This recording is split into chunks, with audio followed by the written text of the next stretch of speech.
Bonsoir à tous et bienvenue dans cette nouvelle grande soirée consacrée à des artisans d'exception qui font rayonner la France à travers le monde.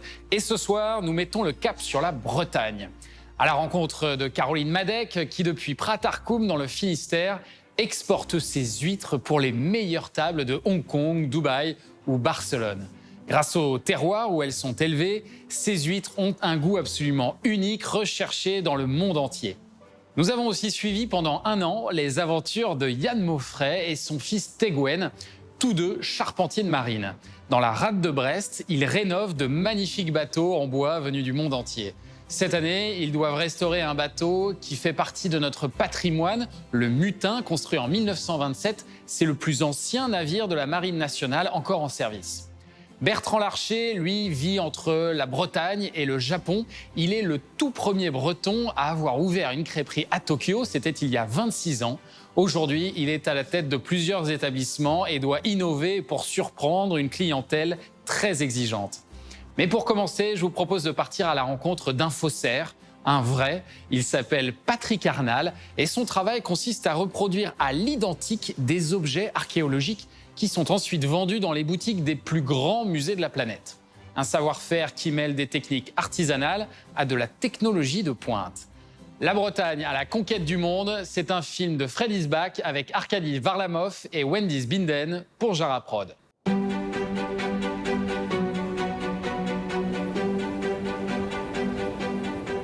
À Bourg-en-Bresse. Bâti au début du XVIe siècle, le monastère royal de Brou abrite 3 somptueux tombeaux.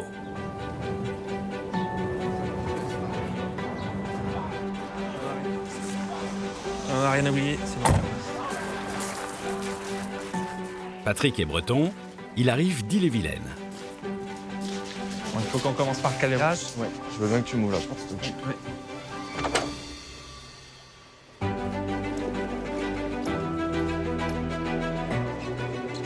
Cet homme pratique une activité hors du commun. Il est faussaire. Il est l'un des meilleurs dans son domaine et sa renommée a traversé les frontières. Dans les fastes du gothique flamboyant, au pied d'un tombeau monumental, il a rendez-vous avec une beauté d'albâtre qui n'a pas pris une ride depuis 500 ans. La Sibylle Agrippa. Une pièce iconique du monastère de Brou. Je trouve cette Sibylle absolument magnifique. Et j'admire le travail qui a été fait à l'époque du sculpteur. Étant moi-même sculpteur, c'est absolument fabuleux.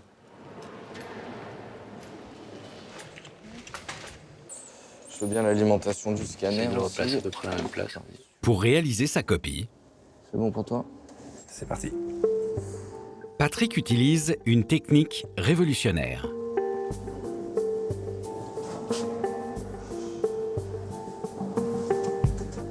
Ce scanner lui révèle les courbes les plus intimes de la jeune femme. On arrive quand même à avoir une sacrée finesse. Oui, c'est pas mal.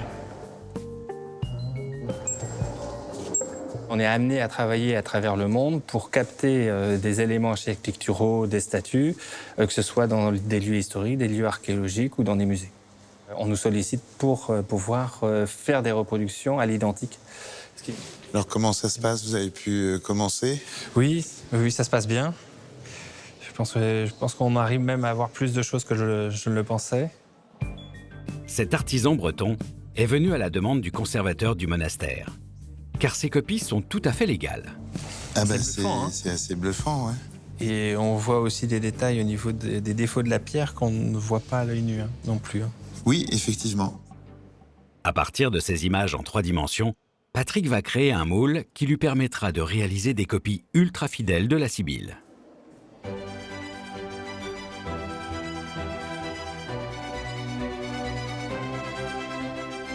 Dans quelques mois, les reproductions de la Sibylle Agrippa seront vendues dans le monde entier sur la boutique en ligne du monastère de Brou.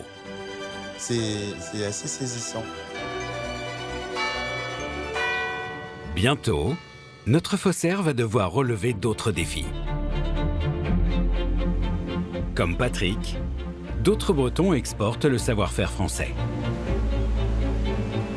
À Pratarkoum, dans le Finistère, depuis 5 générations, la famille de Caroline Madec produit des huîtres pour les meilleurs restaurants du monde, grâce à un savoir-faire et un terroir unique. Ça contribue à leur donner une puissance gustative qu'il n'y a pas dans tous les crus d'huîtres et qui est vraiment propre, le côté iodé, à cette région-ci du Finistère. De Barcelone à Hong Kong, nous verrons comment Caroline impose ses huîtres sur les plus grandes tables. Sur l'île de Bréa, des maîtres verriers travaillent pour l'univers du luxe. Pour leur création, ils marient le verre et l'or 24 carats. À leur tête, Stéphane Neumager. Pour tenir son rang, il va devoir réaliser une pièce hors norme. Si on prend du retard sur ce chantier, on n'a pas le droit. On peut pas. À Brest, Yann Meufret construit et rénove des bateaux venus des 5 océans du globe. J'avais aucune capacité manuelle au départ, si ce n'est le rêve de construire soi-même son bateau pour partir voyager.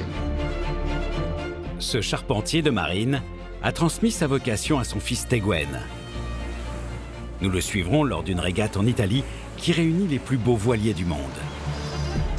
Vous ne restreignez pas, hein, ça tire dessus, le bateau il est à fond, c'est un bateau de régate, donc le boulot qu'on a fait, il est validé un peu par ce que vous en faites, quoi. Allez, ça jibe! Ce sera un split tribord. Au Japon, Bertrand Larcher est connu comme le roi de la crêpe. Allez, Il y possède 7 restaurants. c'est vraiment mon pays de cœur. La clientèle est très exigeante en fait. Pour mon métier, c'est un endroit exceptionnel. Bertrand vit entre Tokyo et la Bretagne. Amoureux de son terroir, il n'a de cesse de faire cohabiter tradition et excellence. Présenter ma cuisine de ma région natale, de Bretagne, pour moi, ça avait beaucoup de sens. Pour surprendre sa clientèle, il doit se renouveler sans cesse et faire preuve d'inventivité et d'audace. Bonne dégustation.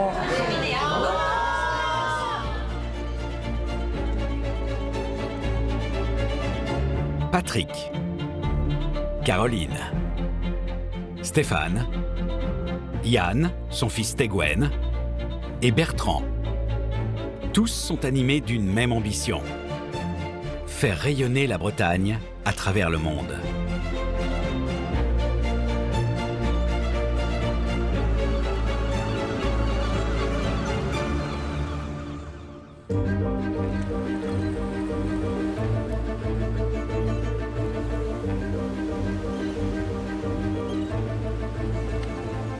Au nord du Finistère, dans les Abers. Une région qui doit son nom à ses bras de mer qui entrent dans les terres.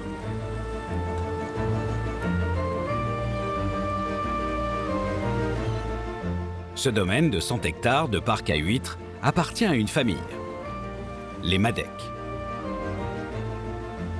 Ils élèvent des huîtres ici, à Pratarkoum, depuis 1898. 500 tonnes de coquillages sortent de ces eaux chaque année pour finir sur les tables des meilleurs restaurants dans le monde entier.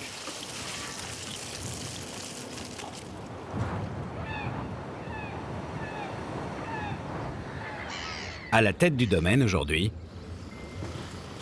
Caroline Madec. Vous allez bien? Ça va? À 45 ans, Caroline est la 5e génération d'ostréiculteurs. Ça, c'est ce que tu as fait hier ou déjà ce matin? J'ai fait ça hier. D'accord. Je suis un petit peu dedans. J'ai grandi en regardant mes parents travailler. Les sujets de conversation, mes parents travaillant ensemble, ça a toujours été un peu autour des huîtres. J'avais des grands-parents ostréiculteurs. Comme ses aïeux, Caroline pêche les huîtres en bateau. Tu pensais faire combien de containers là aujourd'hui? C'était à bord quoi. Ce bateau des années 60 est l'un des derniers dragueurs d'huîtres bretons. Je suis presque le seul à travailler avec ces bateaux-là. Avec des vieux bateaux comme ça, je dois être le dernier. Mais ça fait plaisir de continuer la tradition, on va dire. Les coquillages sont nichés 10 mètres plus bas à même le sable. Ce pêcheur se repère grâce à de simples perches de bois qu'il a plantées à marée basse. Quand il fait beau, mais quand t'as la mer qui est trop haute, tu les vois plus après, les perches.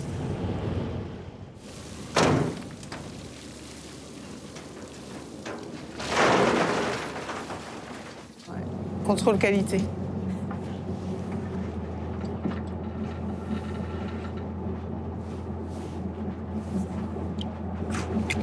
J'adore. Celles-là, elles sont pas prêtes encore, elles n'ont que 18 mois, voire 2 ans. Elles ont encore besoin, mais elles seront prêtes à Noël l'année prochaine. Ces jeunes huîtres vont être déplacées dans un autre parc pour leur dernière année de croissance.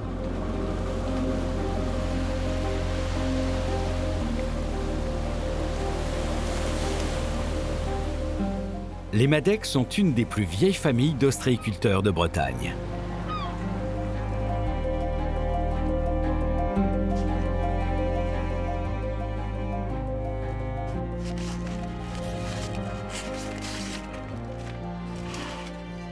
Dans la famille Madec, je demande le grand-père, la grand-mère de mon père, et ensuite les 3 frères.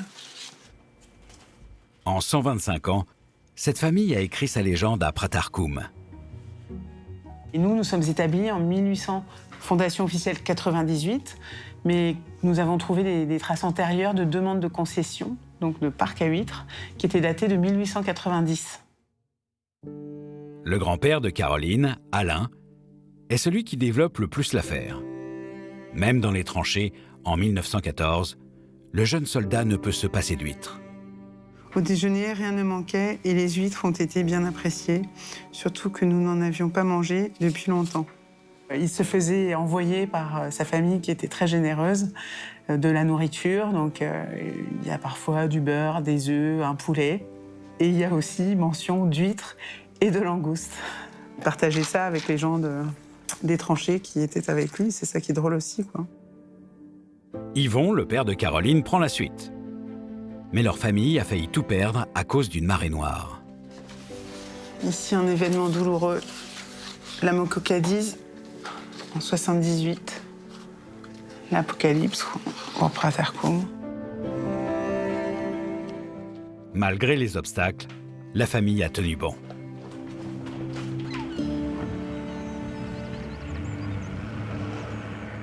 Aujourd'hui, Caroline continue d'apprendre les secrets du métier grâce à son père. À 69 ans, Yvon, officiellement à la retraite, a toujours veillé à ce que sa fille connaisse aussi bien que lui chaque méandre de ses bras de mer. Le pas de mairie, c'était notre salle de jeu ici. C'est le plus beau bureau. Élever des huîtres nécessite une attention de chaque jour. C'est pas un radis qu'on met en terre et qu'on récolte 30 jours plus tard. L'huître, c'est un cycle de 3 ans avec des étapes intermédiaires. Et comme on est sur un domaine d'une centaine d'hectares et 3 générations d'huîtres en simultané, il est important d'aller voir à chaque étape la manière dont le produit évolue. Aujourd'hui, jour de très grande marée, est l'occasion d'aller contrôler les parcs les plus inaccessibles.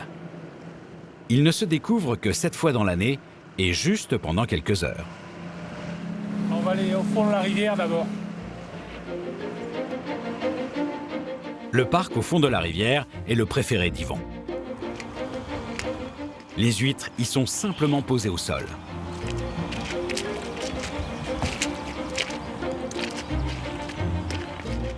Nous ici, on contrôle la pousse.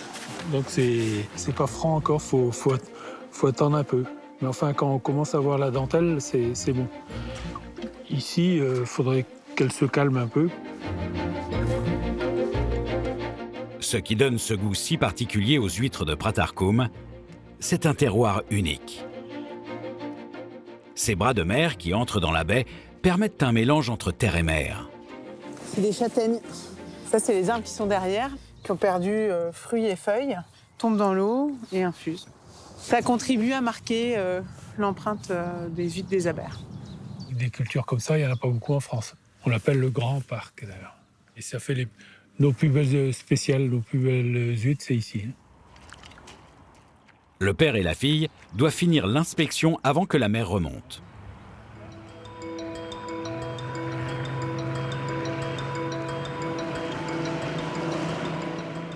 Ouais, donc là on est un peu tard. La mer a bien commencé à remonter. C'est ici qu'ils font grandir leurs bébés huîtres. Et celles-là, elles seront assez dures pour les mettre au sol aussi, peut-être, non? Oh, bah, l'année prochaine. L'année prochaine, oui, l'année prochaine. Pour regarder le reste du parc, il faudra attendre les prochaines grandes marées. Ça y est, j'ai de l'eau dans les bottes. Ça fait du bien, c'est la climatisation. C'est le contact avec l'élément, c'est important. En plus d'être présente sur le terrain, Caroline est souvent à l'étranger. L'international, c'est 30% de sa production.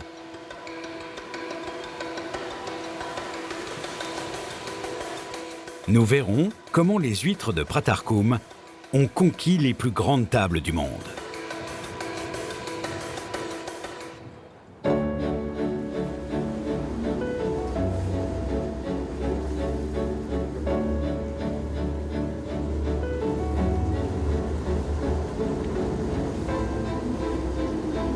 À 120 km de là, dans les Côtes-d'Armor.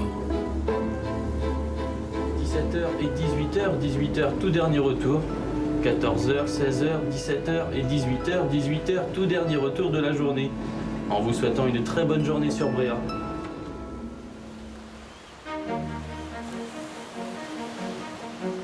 Cet ancien fort militaire, resté longtemps à l'abandon, a trouvé une nouvelle vocation. Depuis 25 ans, il abrite les verreries de Bréa.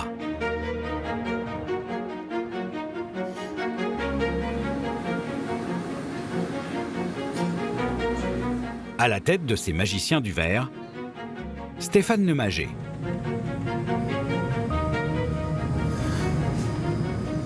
Il voudrait faire de son entreprise un fleuron du luxe français. Une dizaine d'artisans y fabriquent des pièces envoyées aux quatre coins de la planète. Comme ces boules en verre, avec une occlusion de feuilles d'or pour un palace au Qatar.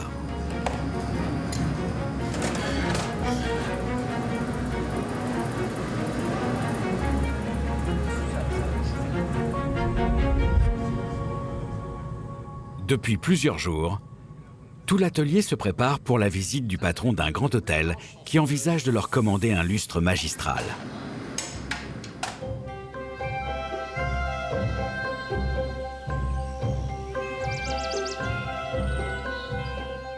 Cet établissement se trouve en Gironde.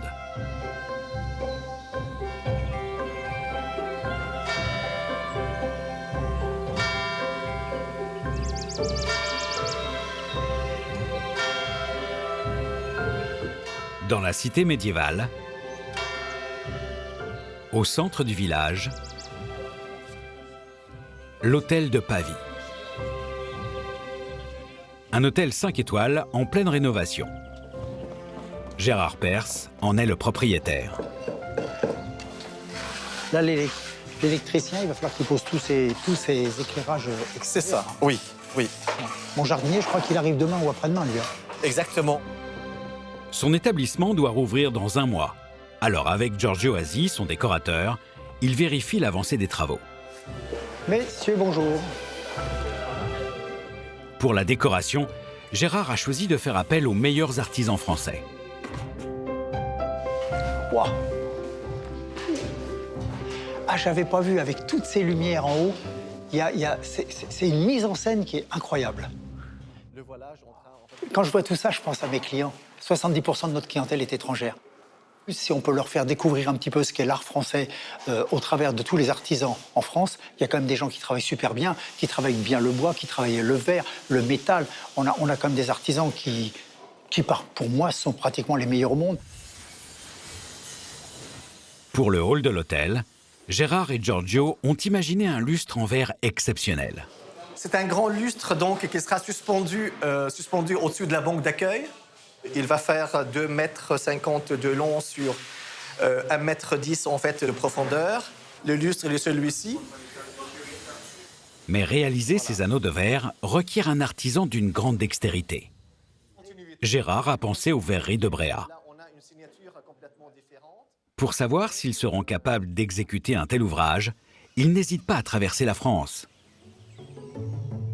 Et même un petit bout d'océan.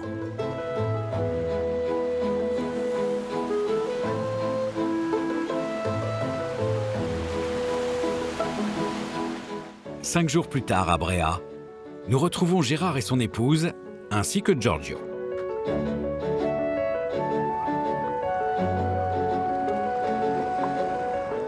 Oh, c'est somptueux, somptueux. J'ai une impression de me retrouver aux Seychelles, tellement que c'est beau. Tous ces rochers rouges comme ça, c'est d'une beauté, mais c'est incroyable. Ça vous coupe le souffle presque quand vous arrivez là.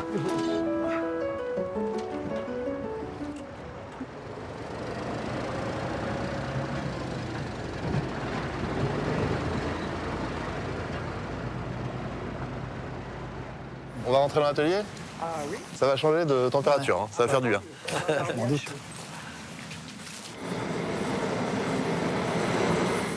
Stéphane va maintenant montrer de quoi ces verriers sont capables.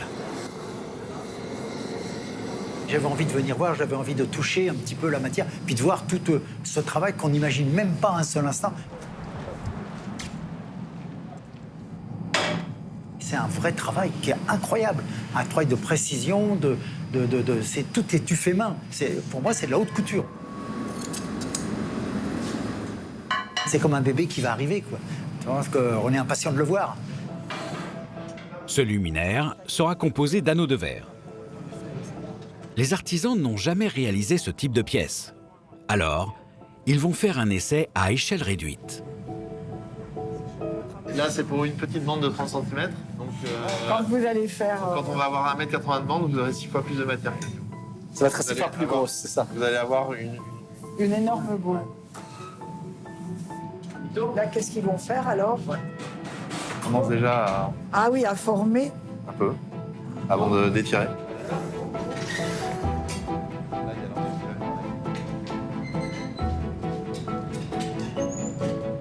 Il faut étirer le verre en fusion pour lui donner la forme souhaitée.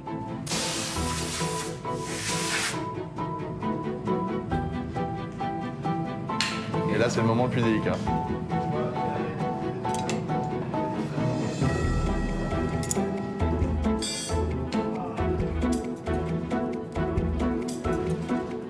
Du succès des verriers dépend cette prestigieuse commande. Non, il faut essayer de la mettre, d'arrondir un peu.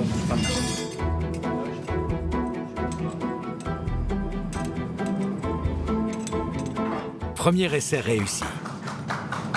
Mais pour le lustre de Gérard, les verriers vont devoir réaliser une vingtaine d'anneaux, 6 fois plus grands que celui-ci. Dans ma tête, ça y est, il est posé, je le vois déjà. Ça va être vraiment, ça va être étonnant, ça va interpeller. Et c'est ce qui me plaît justement dans ce projet, c'est que ça va interpeller, c'est du jamais vu. Et seuls des artistes comme la verrerie de Bréa étaient capables de nous faire ce projet. Stéphane et ses artisans ont 1 mois pour réaliser ce lustre. Et cela ne va pas être facile.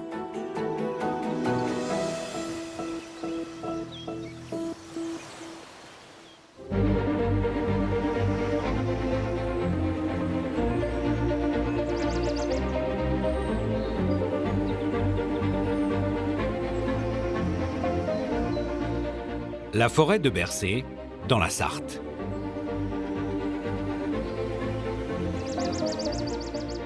Les chênes qui y poussent jouissent d'une réputation mondiale.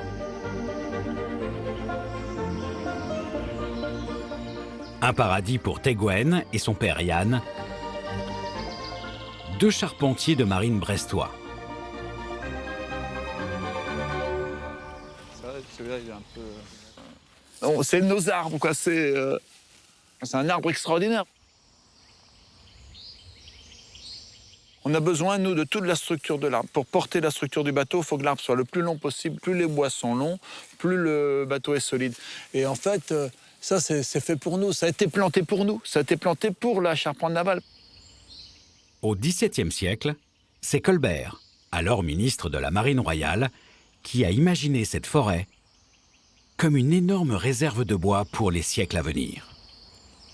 On est à quelle hauteur au premier branchage là? On est à 20 mètres. Un peu plus de 20 mètres, là, je dirais 22, 23 là.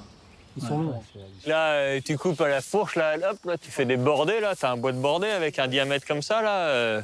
C'est claquille. Celui-là est volumineux. Donc pour nous, c'est assez impressionnant, hein. On a l'habitude de travailler la matière. Et là, on voit le monument en place. Alors nous, on travaille pour recréer, pour construire. Mais là, c'est vraiment... C'est toute une histoire, hein. C'est 350 ans, c'est quelque chose.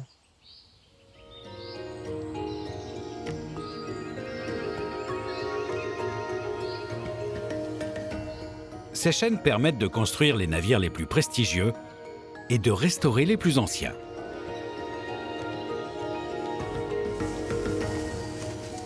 La suite de l'histoire s'écrit à quelques centaines de kilomètres de là.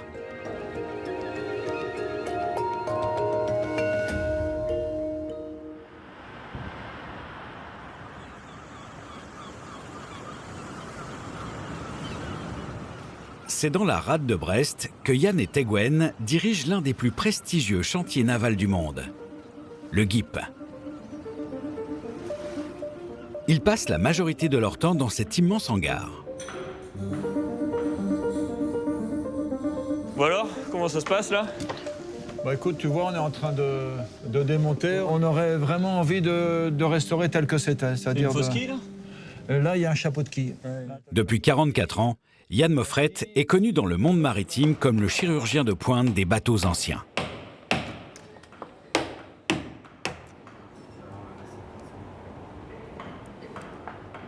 Pourtant, les choses avaient mal commencé pour ce fils de marin, mauvais élève.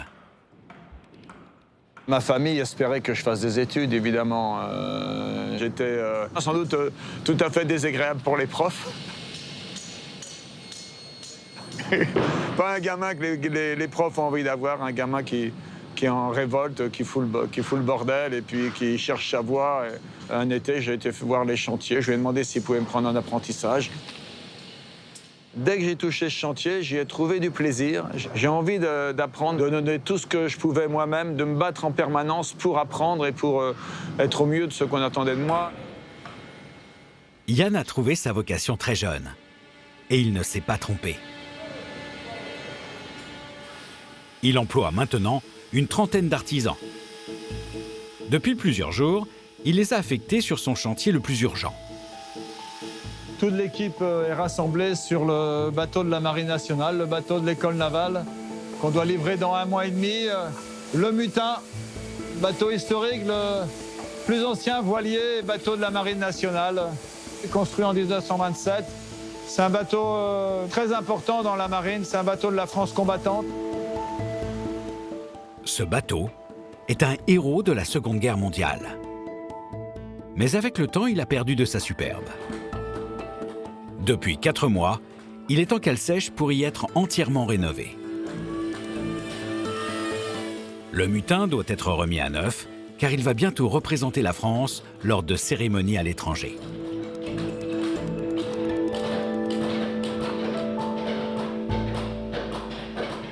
Et donc là, on met les 2 dernières lattes. Devant, ça a été posé ce matin. Tu peux m'aider à mettre en place? Ouais. Pas trop mal. Ouais, super. Bon, t'auras fini ça pour ce soir, quoi. Oui, là, oui. Sur les dernières lattes, en général, on essaie de faire entrer ça en force. Comme ça, on est sûr que l'étanchéité est bonne, qu'il n'y a pas de trou dans le bateau. Ça permet de vraiment resserrer tout le pont. Cette fois, la dernière latte fait de la résistance. Elle descend pas? On est très embêtés. C'est-à-dire si on ne peut pas, on est obligé de la ressortir pour la réajuster et la remettre en place. Et là, on a fait le pari qu'elle allait rentrer et serrer le reste du pont. Donc on n'envisage pas qu'elle rentre pas, en fait. Ça absorbe vachement ces cales, là, dans ces prix, là. Ces charpentiers sont aussi têtus que talentueux. Elle était réticente un petit peu, mais bon. Elle est rentrée. Elle a bougé un peu. Hein. Teguen a la chance de pouvoir participer aux plus belles régates du monde.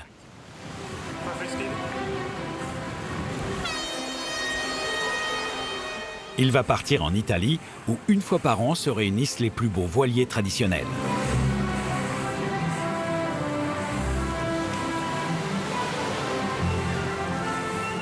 Comme celui ayant appartenu au président Kennedy.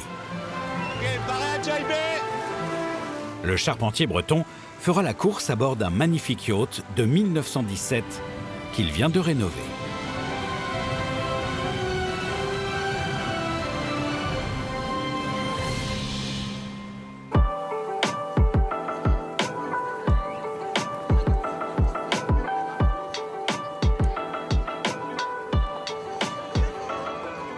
Direction le Japon. Sous une pluie diluvienne, le quartier de Shibuya et son fameux carrefour traversé par des milliers de Japonais à toute heure de la journée. Dans la foule, un Français déambule à plus de 10 000 km de sa Bretagne natale.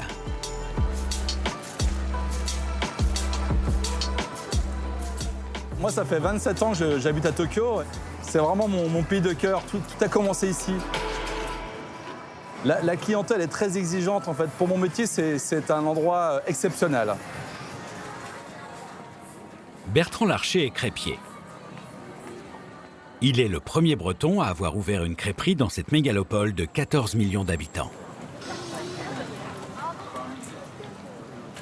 C'est ici, dans le quartier de Kagurazaka, qu'il a initié les Japonais aux saveurs armoricaines.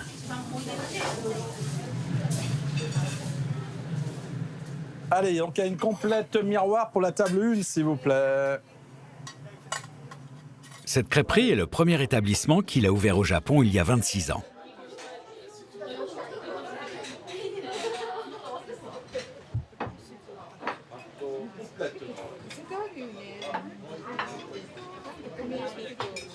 Moi, avant, j'ai travaillé à Genève. J'ai rencontré mon épouse Yoko donc, en Suisse. Et après le mariage, on a décidé de venir s'installer à Tokyo. Il y a 26 ans, la crêpe bretonne, la galette n'existait pas. Donc quand on a ouvert, on a eu très peur parce que c'était vraiment un pari fou. J'étais vraiment le premier à ouvrir une crêperie bretonne au Japon. Avec ce restaurant, Bertrand avait un rêve. Faire découvrir aux Japonais le meilleur de sa Bretagne. Alors le premier Japonais qui a mangé une crêpe, c'était une crêpe chocolat banane avec un thé. Ouais, je m'en souviens très bien. Ouais. J'ai eu très peur. Parce qu'ils ne comprenaient pas ce que c'était une galette, une crêpe au sarrasin. Donc il a fallu être très pédagogue. Ce qui était difficile pour les Japonais, c'est qu'on commence par une galette salée et ensuite on mange une crêpe sucrée. Donc ça fait beaucoup de crêpes. Alors il a fallu leur expliquer, c'était une tradition chez nous, qu'on pouvait manger un repas avec 2 crêpes, une salée, une sucrée. On doit surprendre toujours. Il faut surprendre le client. C'est toujours excitant de créer des nouveautés. Toujours innover. Une formule gagnante pour ce Breton qui aujourd'hui gère 7 établissements au Japon et une quinzaine en France. Pour ces restaurants de Tokyo, il est toujours à la recherche de nouvelles recettes. Et bien sûr, c'est en Bretagne qu'il va chercher l'inspiration.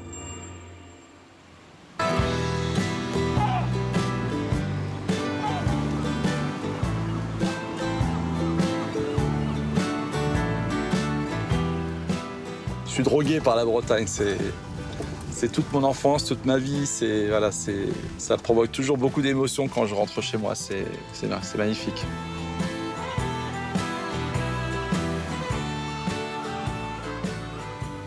Mais regardez comme c'est beau là-bas, sur la pointe. Et les couleurs de la mer, c'est vraiment magnifique. C'est du bleu, du vert, ça change toutes les heures.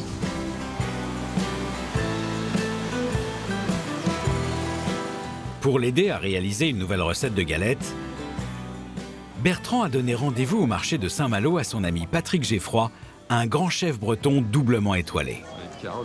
Wow, ça y est, ça a commencé la saison des... Pêche de la nuit, c'est superbe. Pêche de la nuit, ouais.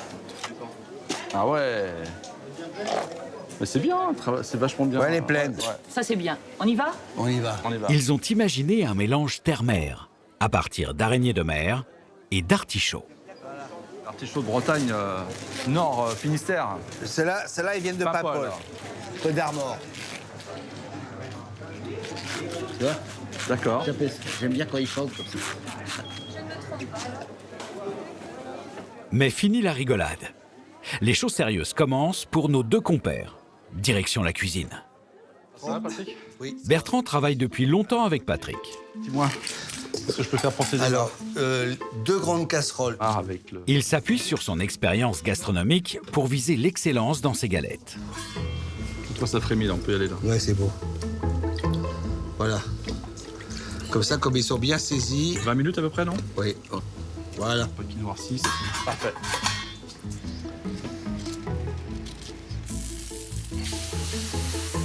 Ouf. Voilà, ça sent bon. On va mettre 2 mâles et puis après une femelle, hein, parce voilà, que ça devrait aller. Hein. Ouais, tu vas la couper finement, c'est ça? Ouais. Alors la rhubarbe, on la met là parce que... Et ça apporte du crunchy, du croustillant. Ouais, c'est important la mâche. Hein. En fait, j'ai une idée, je vais en faire 2. Attends, chaud comme ça. À travers cette recette, Bertrand fait fusionner la cuisine bretonne dans la tradition culinaire japonaise. C'est la façon de présenter qui est japonaise. Hein. Là, ça devient une crêpe partage, une galette partage. Voilà. Voilà. Voilà. Parfait. Tu vois. Pour la tienne.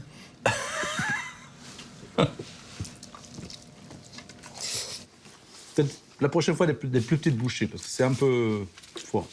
Ouais. Tu vois, la prochaine fois, on en fera 2 rôles de plus. Ce sera plus facile à manger. On va tester avec nos équipes et je pense qu'on va, bien sûr, on va retrouver cette galette au Japon dans quelques mois.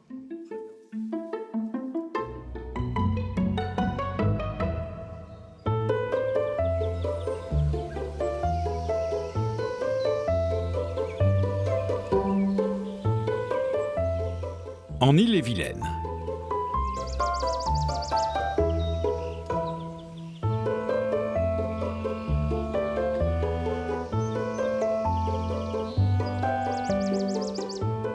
cette petite cité de caractère de 1800 habitants abrite le plus grand atelier de faussaires de France.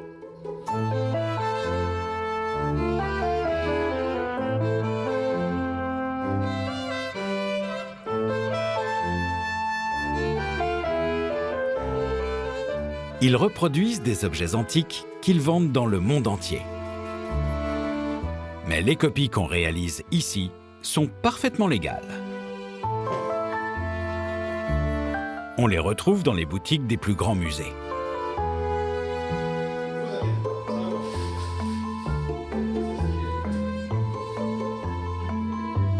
Ces artisans sont capables d'imiter en argile n'importe quelle matière. Comme ce chat égyptien en bronze pour le British Museum, cette tête de Zeus pour le musée du Vatican, ou ce masque Maya en jade pour un musée mexicain.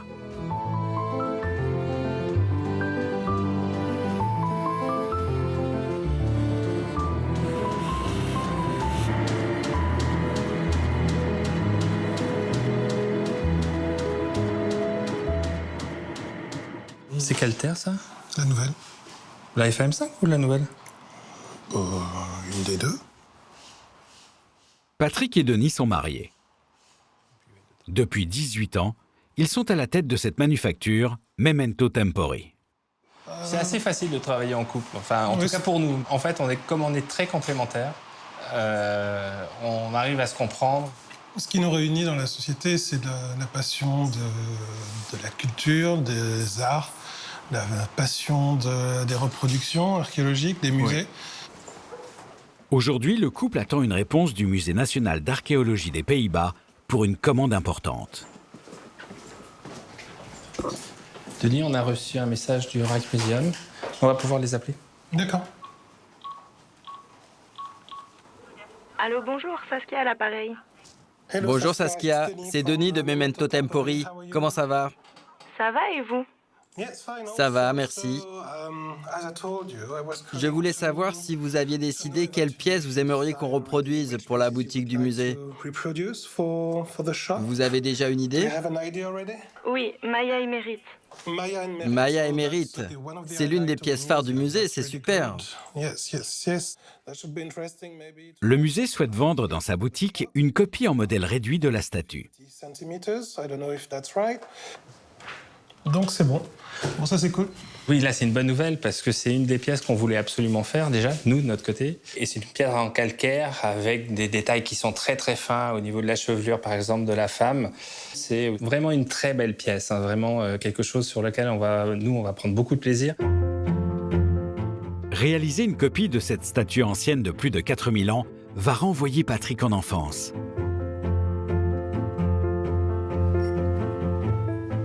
Ma passion de l'archéologie et puis de l'Égypte ancienne remonte en fait à l'âge de 7 ans où j'ai vu un péplum qui m'a vraiment fasciné. Et à partir de ce moment-là, j'ai vraiment développé une passion dévorante pour l'Égypte. Et j'ai dû commencer le travail avec le plâtre, la sculpture dans la terre, je pense à 8-9 ans.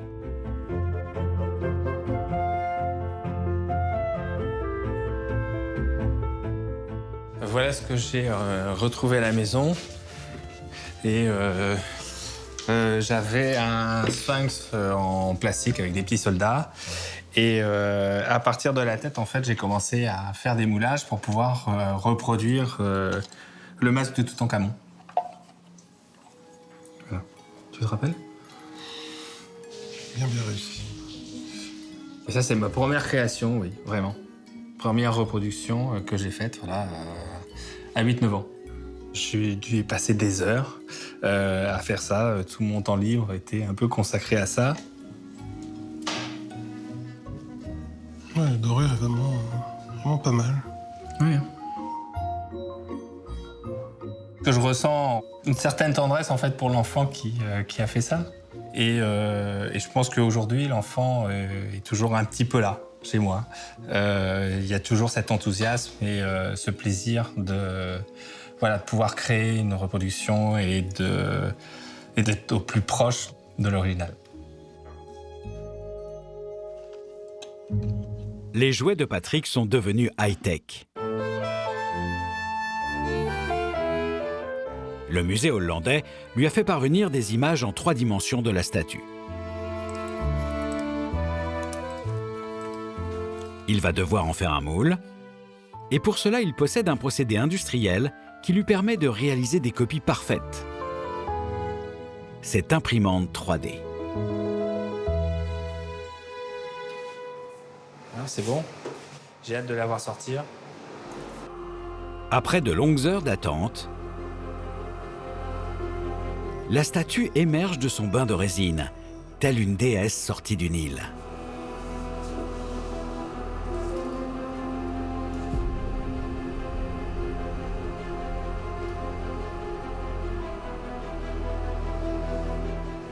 On voit bien tous les détails du visage. Les yeux, les paupières, les lèvres, donc on va enlever les supports, on va regarder ça derrière. Ouais. La coiffe aussi. Ouais, les yeux, c'est très fin. Cette technologie qui permet de restituer les traits de la statue dans les moindres détails est l'outil parfait du faussaire. 3D et je suis assez heureux et puis assez fier aussi de voir ça sortir comme ça et de pouvoir travailler sur cette pièce qui est une sculpture assez exceptionnelle dans l'art égyptien. Donc oui, vraiment heureux. Cette tête en résine n'est que la première partie de la statue. Patrick va créer le moule à partir de 7 autres pièces. Un puzzle en 3 dimensions. Je suis particulièrement fier aujourd'hui de l'évolution de l'atelier et pouvoir travailler avec les plus grands musées à travers le monde. C'est quelque chose qui au départ était un rêve qui paraissait inatteignable. Et puis avec Denis, on a réussi par notre exigence. Mais le couple n'a jamais réalisé de copie aussi grande.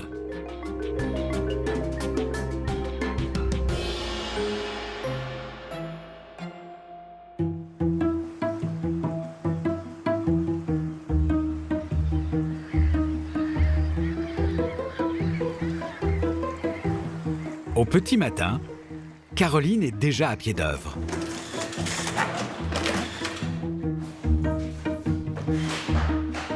Il y a beaucoup ce matin? Un peu quand même.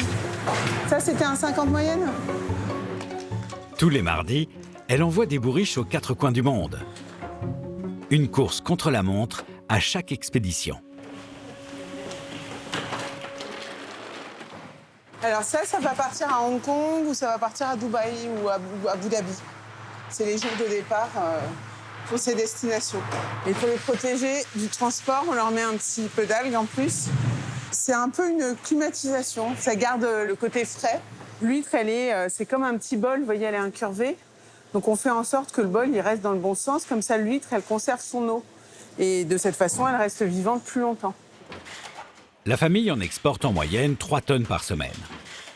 Mais pour que ces huîtres arrivent extra fraîches, chaque seconde compte. Il faut envoyer les spécimens les plus résistants. Rien qu'au son, comme ça, on sait tout de suite si on peut la mettre dans la bourriche ou pas. Hein, ça fait un son. Et quand vous tapez dessus, ça fait vraiment un son, un bruit sourd. Et tiens, voilà le camion. Même Yvon, le papa, s'y met. Il faut savoir tout faire. Et mais pas me parler quand je cours. Parce que les filles savent faire 2 trucs en même temps, pour les hommes, c'est plus difficile. Ces bourriches vont faire un long voyage.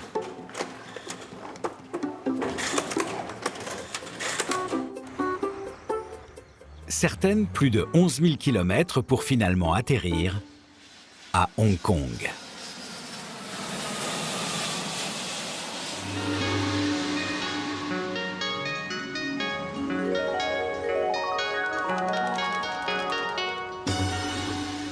Au sud-est de la Chine, cette mégapole compte plus de 8 millions d'habitants.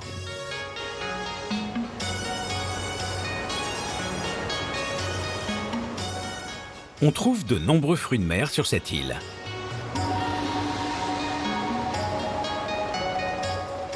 Mais la clientèle fortunée asiatique préfère déguster des huîtres de Bretagne.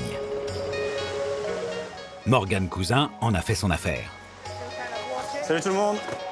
Ce Français a monté à Hong Kong une société d'importation de produits de la mer. Ok. Et il n'imagine pas une livraison de Bretagne sans huîtres de Pratarkoum. Je suis personnellement breton. On a commencé toute notre histoire et notre aventure qu'on avait montée avec mon associé il y a 13 ans avec les huîtres de Pratarkoum donc. Ok. Et donc c'est quand même un plaisir de pouvoir ramener les huîtres de son terroir. Morgane a grandi dans les Abers. Caroline Madec est une amie d'enfance. Ouais, salut Caro. Bah écoute, tout bien reçu ce matin. Tout bien reçu, superbe comme d'habitude. Comment ça va toi? Bah écoute, ça va, on est à remonter nos bébés huîtres qui sont nés l'été dernier, donc c'est qu'on va te vendre dans 2 ans. Super. Bah je t'embrasse fort et puis je te tiens au courant de toute façon. Ça marche, bye. Pas le temps de s'éterniser au téléphone. Morgane doit livrer ses huîtres à ses clients. La ville compte 71 restaurants étoilés. La concurrence y est rude. Dans le quartier de Centrale, au sommet de cette tour, le restaurant Écriture de Maxime Gilbert. Un chef 2 étoiles qui ne jure que par les huîtres de Pratarkoum. Alors, chaque semaine, Morgane est attendue avec impatience.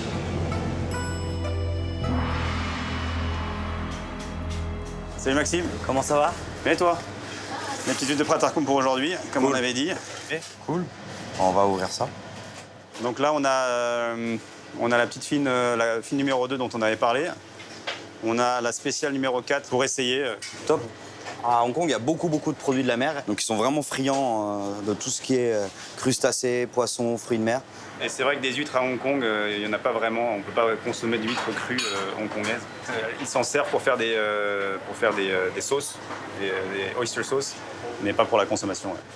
Les eaux de Hong Kong sont très polluées.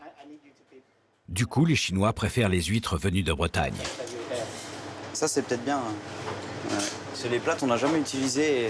C'est toujours un peu plus goût de noisette, un peu iodé, plus nutty. ouais, exactement. L'iode de la Bretagne, elle est top. Le chef a demandé à son ami David Lai de passer. David est une star des fourneaux en Chine. Son restaurant est classé parmi les 10 meilleurs d'Asie. Aujourd'hui, il y a des cultures d'huîtres partout, en Australie, en Nouvelle-Zélande et même aux États-Unis. Mais je pense que la France reste la référence. Ça va être bon avec ça. Maxime souhaite faire goûter à David la nouvelle recette qu'il va réaliser avec les huîtres de Caroline. Ça, on les mixe au dernier moment pour avoir toute l'iode. Et hop, on met un petit peu d'huile d'estragon aussi. Cela fait 10 ans que Maxime propose ses huîtres à la carte. On commence par la photo. Ah, ça a l'air super, hein? C'est bon, c'est sympa. Hein. Très sympa. Magnifique, j'en suis sans voix.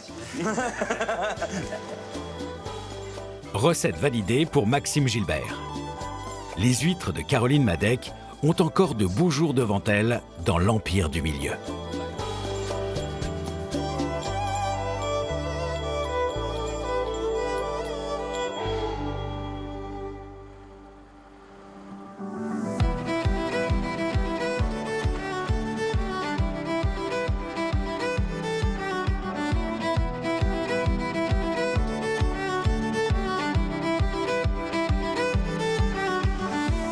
Dans les Côtes-d'Armor, au Verrerie de Bréa. Bon les enfants, allez. Si on le fait pas vite, papa et maman, on va être en retard pour le travail. Exactement, allez, en route. Aujourd'hui, on les emmène chez la nounou qui s'occupe d'eux depuis qu'ils sont tout petits. Vous préférez aller à l'école en carriole ou en voiture? En carriole. En carriole. Bon, on est bien dans son œuf là? Hein? Bisous, bisous. 2. On dit bisous à maman. Bonne journée. C'est parti.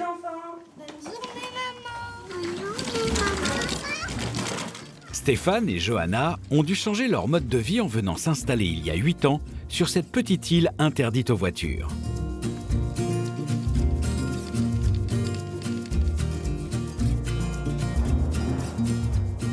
Bréa ne compte que 352 habitants en dehors de la période estivale.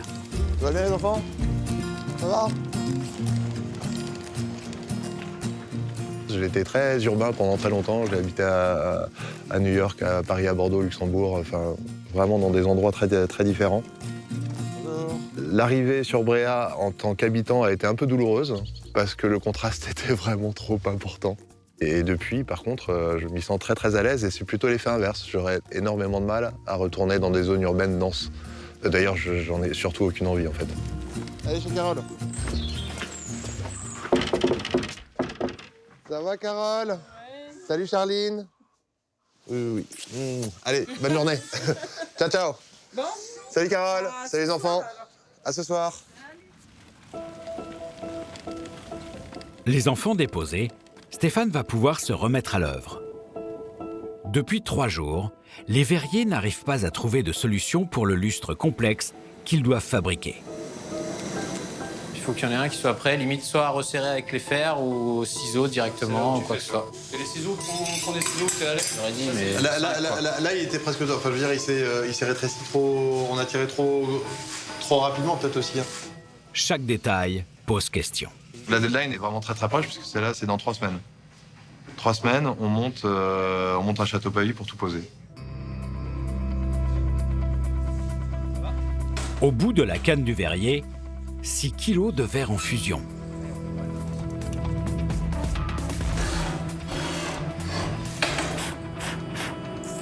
Arrête de tourner. Maintenant. Il tourne. Faut que tu puisses rentrer dans le four. Hein. Ouais, ça va jamais rentrer. Arrête. Il tourne. Un travail artisanal et très physique. Ça colle pas. C'est bon? Ouais. Petit coup de soufflette au nord. Stéphane doit prêter main forte. Pour moi, vas-y, descends. Droit. Tiens un peu. Encore. Ouais. Fais-la large, essaye de la faire large. On pose? Ouais.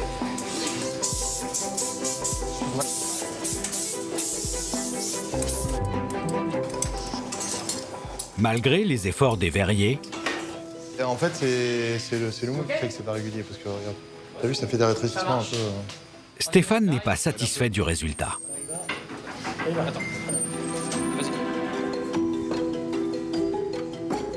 Bon, on verra comment elle va sortir. Après, on a peut-être un petit souci aussi sur le moule. On a des dimensions aussi à respecter. Une fois l'anneau refroidi, Johanna, son épouse, ne peut que constater les défauts de fabrication. Bon, tu vois, on voit bien les cassures. Trop accidenté. Ouais, non, ça fait pas très rond, quoi. Non, et puis pas assez homogène. Les courbures du moule ne conviennent pas. Il faut en trouver un autre de toute urgence. Si on prend du retard sur ce chantier, on n'a pas le droit. On peut pas. Effectivement, s'il y a du retard, c'est une catastrophe pour tout le monde.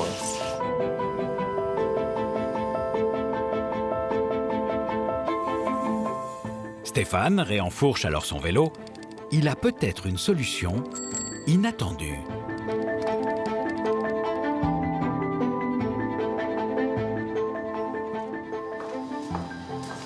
Donc voilà la solution que Stéphane a trouvée. C'est un fait-tout qui appartient au bistrot de Bréa et qui nous ont gentiment prêté.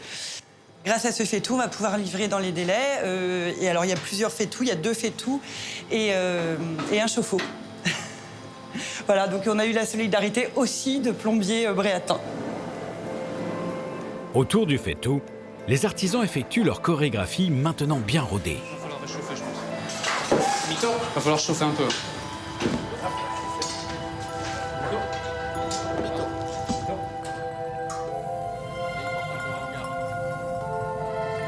Et cette fois, la courbure est parfaite. Attention, ne tombe pas en haut, là. La gamelle, elle est ronde. Hein. Attention, il glisse. Ça va? C'est là où on a de la chance, c'est que notre insularité, c'est des fois un problème, mais c'est aussi souvent des solutions, c'est-à-dire qu'on se serre tous les coudes. La fabrication des anneaux s'enchaîne.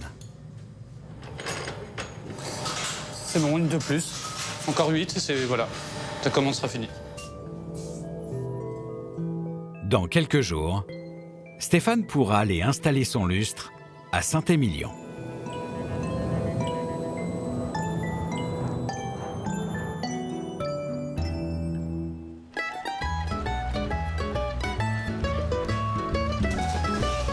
En Italie.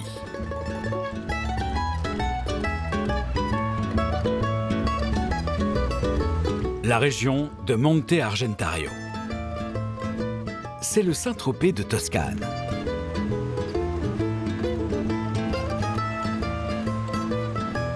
Chaque année, au mois de juin, les plus beaux yachts à voile font mouillage ici. Sur le port, nous retrouvons Teguen, notre charpentier de marine brestois, et son épouse. Ils ont rendez-vous à bord du Sumurun. Tous ces bateaux, demain, on va les voir naviguer, là, ça va être magnifique. Hein. Ah ouais, ça va être trop beau. C'est des grands bateaux, mais avec des belles rondeurs, assez agréable à regarder aussi, assez pur. Manitou, très bon bateau aussi. Hein. Le Manitou, un bateau de légende qui a appartenu au président Kennedy, à bord duquel il a navigué avec Marilyn Monroe. On a vraiment toute l'architecture navale en bois, c'est assez impressionnant. Là.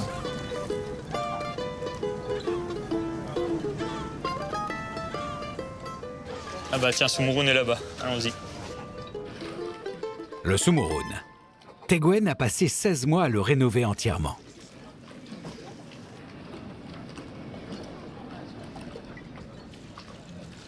Ah Hugues alors? Teg. Ça va bien? Plaisir. Ouais, carrément.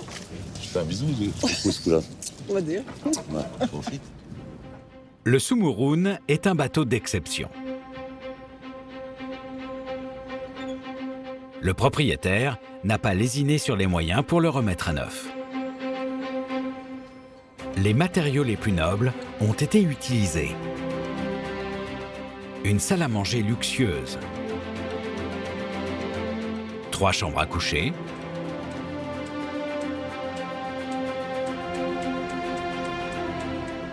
et même une salle de bain avec baignoire.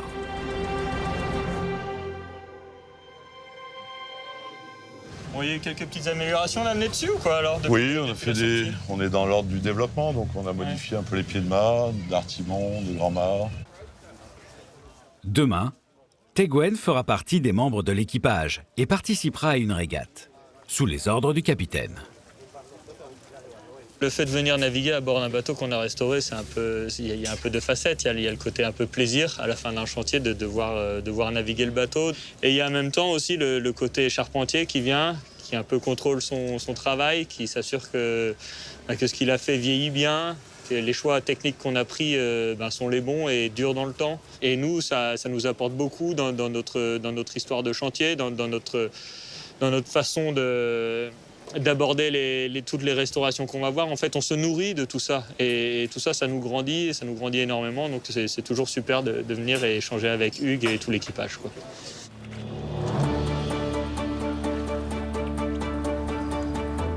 Le lendemain matin, Teguen a revêtu l'uniforme des marins du Sumurun.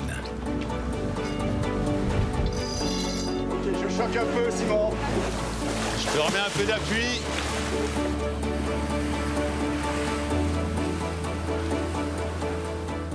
Il faut 17 membres d'équipage pour manœuvrer sur ce grand voilier de 27 mètres.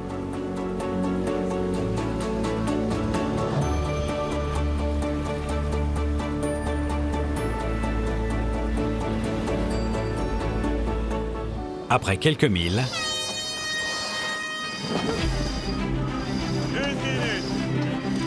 le SPI, la grande voile à l'avant, est déployé pour gagner de la vitesse. Le Sumurun apparaît dans toute sa splendeur. Super, c'est parti. Good job. Attention, faut choquer la goutte. 50.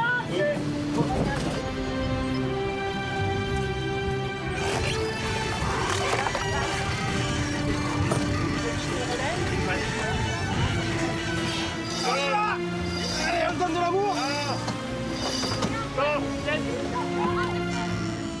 J'aurais pas laissé le bateau entre n'importe quelle main. Et en étant à Brest, au chantier du GIP, j'étais très rassuré. Ce sont des passionnés et je savais qu'on allait parler la même langue et se comprendre et que tout serait extrêmement bien fait, quoi. Ok, grosse relance sur les voiles. Ouais, c'est bien ça, Christophe. Mais là, Et on est bien bordé là, quoi. On est au max là, quoi. Ça sert à rien de border plus. C'est comme ça que ça marche bien, Teguen. 11 voiliers sont engagés dans la course. Paré à virer. Barré. 3, 2, 1, spike. Allez, toute la base.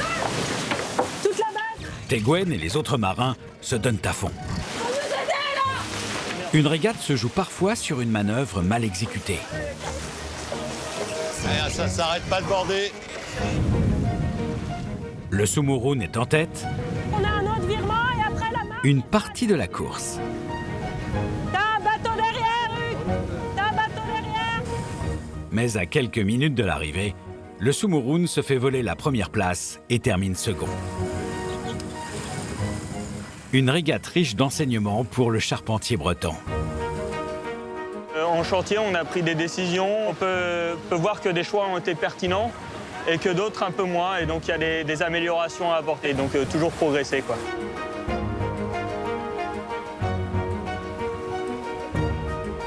Un nouveau challenge attend Teguen dans les prochains jours. Il doit maintenant rentrer à Brest pour finir la rénovation d'un autre bateau de légende.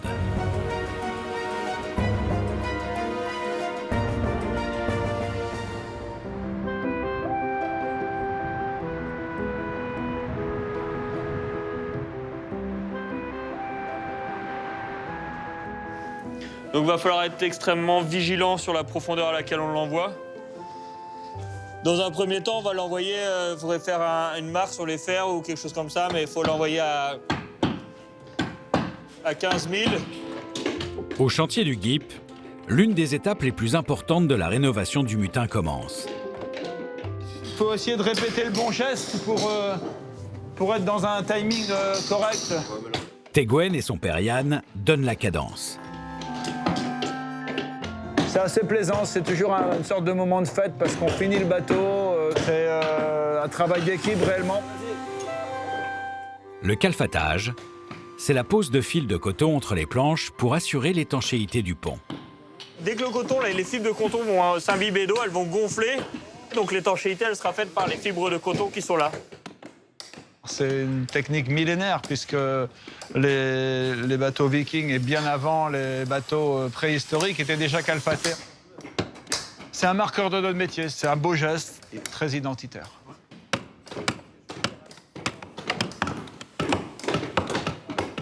Cette passion, je l'ai donnée à mes enfants qui l'ont été. Gwen, lui, en a fait son métier. Et ça, c'est important.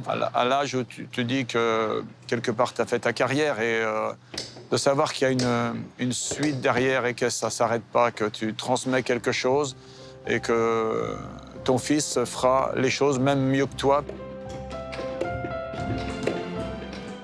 Dans 2 semaines, nous retrouverons Yann et son fils pour la mise à l'eau du Mutin.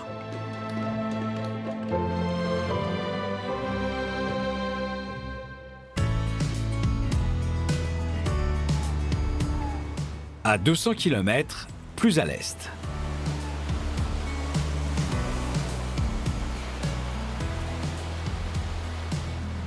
Que ce soit au Japon ou en France, Bertrand Larcher a toujours à cœur la volonté de promouvoir la qualité des produits de son terroir natal.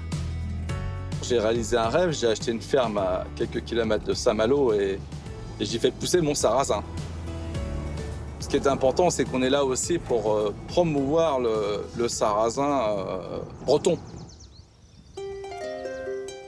Une ferme où, entre 2 avions, Bertrand chausse ses bottes de paysan sur cette parcelle expérimentale de sarrasin. Je pense que c'est un geste qu'il ne faut pas oublier. C'était le geste de mes ancêtres, voilà, de mes grands-parents, mon papa. Voilà. Puis j'ai commencé ma vie dans une ferme et je la terminerai dans une ferme, dans un champ.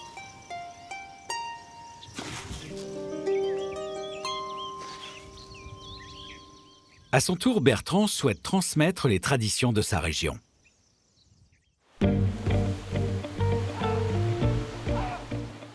Il y a 4 ans, il a créé à Saint-Malo l'École internationale de crépier.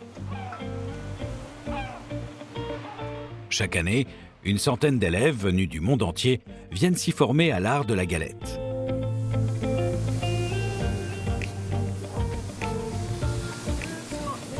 C'est normal que vous fermez complètement. D'accord. Pomme de terre, il est là. Les algues, il est là. Cette femme japonaise n'est pas une élève, mais la professeure. Ah oui, c'est vrai, à chaque fois. Bertrand a rencontré Kessan au Japon et lui a transmis son amour de la galette bretonne. Mais nous, on est déjà habitués de manger au sarrasin. Donc pour nous, c'est pas de produit surprise. Nous, on mange habituellement. Et puis, une forme galette avec beaucoup de beurre, beaucoup de fromage. Ça nous plaît pour nous, Japonais. Dans cette école, la première chose que la chef nippone apprend aux élèves, c'est à réaliser la pâte parfaite. Une recette élaborée par Bertrand. Donc on va faire 3 kilos. 3 kilos? Ouais. Encore tout petit peu. Parfait. Très bien. Alors chez nous, une recette de pâte à galette, d'abord on n'utilise que du sarrasin, du gros sel de Guérande et de l'eau filtrée. Et ensuite, bon, tous les crépiers ont leur secret. Aujourd'hui, on ne donnera pas notre secret.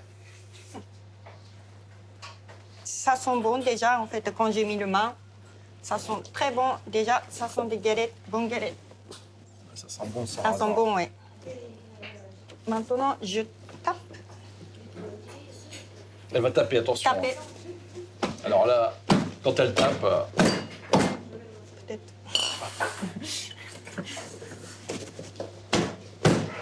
Pardon. Non, non, c'est ça.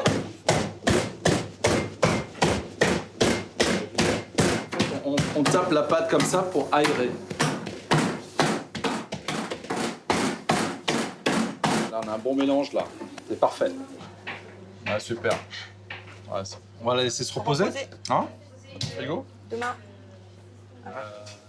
Depuis 2011, Les ambassadeurs bretons formés dans cette école exportent l'art de la galette aux Sarrasins à travers le monde, comme au Japon, où nous retrouverons Bertrand qui testera ces nouvelles recettes.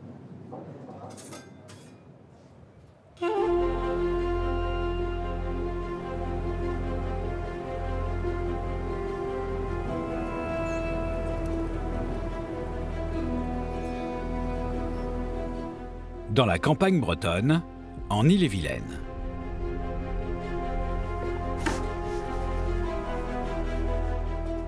Dans l'atelier de Memento Tempori, nos faussaires d'œuvres d'art. Ils confectionnent la statue qu'ils doivent reproduire pour un musée hollandais. Alors là, on en est effectivement au deuxième essai, en espérant que toutes les pièces sortent bien. Commence maintenant le travail manuel et artisanal. La terre est encore meuble. Le geste doit être délicat et minutieux. Un moment presque mystique pour notre sculpteur. En Égypte ancienne, le but de la sculpture, c'est aussi la possibilité pour eux de s'incarner physiquement après la mort. Donc c'est aussi ça qui est émouvant, c'est de retravailler sur une sculpture qui avait une dimension qui était totalement différente de notre perception contemporaine. Pièce après pièce, le puzzle prend forme. On n'a pas le droit à l'erreur, il faut absolument la positionner du premier coup.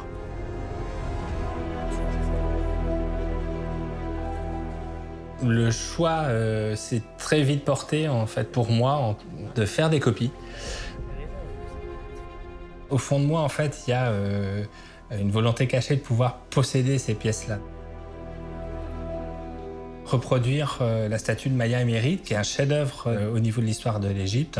Pouvoir toucher cette pièce-là et de pouvoir découvrir en fait les gestes, la volonté aussi et le soin qui a été donné. Pour moi, c'est un véritable plaisir. Maya Émérite sont maintenant en une seule pièce.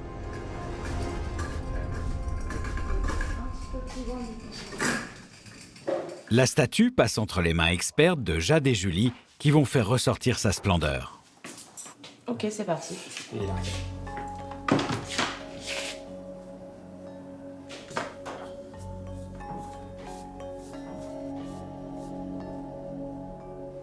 J'éprouve un énorme plaisir aussi à voir mes artisans mettre leur talent au service de la pièce et d'arriver à avoir des qualités de travail qui des fois dépassent ce que moi j'aurais même réussi à avoir.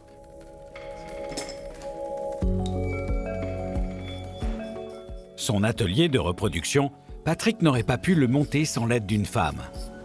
Une sculptrice, elle aussi, qui lui a mis le pied à l'étrier il y a une vingtaine d'années.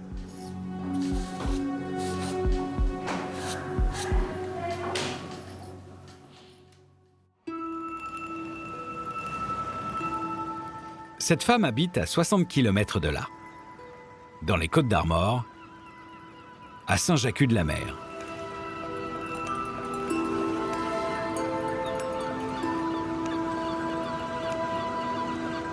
Est-ce que tu te rappelles qu'on était déjà venu se promener sur la Banche? Oui, mais ça fait un moment. Oui, ça fait un moment. Oui. Micheline est la bonne fée de Patrick. Je reviens ici pour me ressourcer. Ça me permet de voir aussi Micheline. Je ne peux pas considérer Micheline autrement une mère spirituelle et un mentor qui m'a permis d'arriver où j'en suis arrivé aujourd'hui avec l'atelier. Patrick avait une trentaine d'années quand il est arrivé chez moi. Moi, j'avais 62 ou 63 ans. Et avec mon mari, on avait toujours voulu transmettre ce qu'on faisait. On n'était pas avare de conseils. Et puis, sans moi, le travail de Micheline et son mari se serait perdu. Micheline et son mari Georges faisaient le même métier que Patrick dans les années 60. Eux aussi travaillaient pour des grands musées comme le Met, le musée d'art de New York. Ils en possédaient les moules des plus beaux chefs-d'œuvre. Au décès de son mari, Micheline a légué cette prestigieuse collection de moules à Patrick. Il y avait une transmission de ce savoir, de ce patrimoine qui avait été construit à deux. Et moi, je mesure tout le travail qui a été déjà accompli par eux et j'ai beaucoup de respect par rapport à ça. Et je sais que ça aurait fait énormément plaisir à mon mari parce que c'était vraiment dans son état d'esprit, c'est ce qu'on voulait. C'est que ça se perpétue. Bon, on n'avait pas d'enfant, pas de successeur. Patrick, ça a été celui-là. Un geste qui a permis à Patrick, jeune sculpteur à l'époque, de reprendre le flambeau.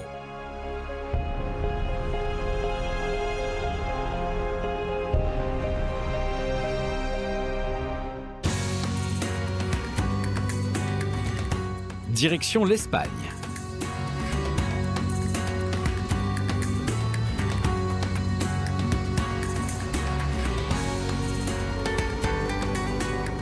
Barcelone est une destination phare de la gastronomie. La ville compte 19 restaurants étoilés.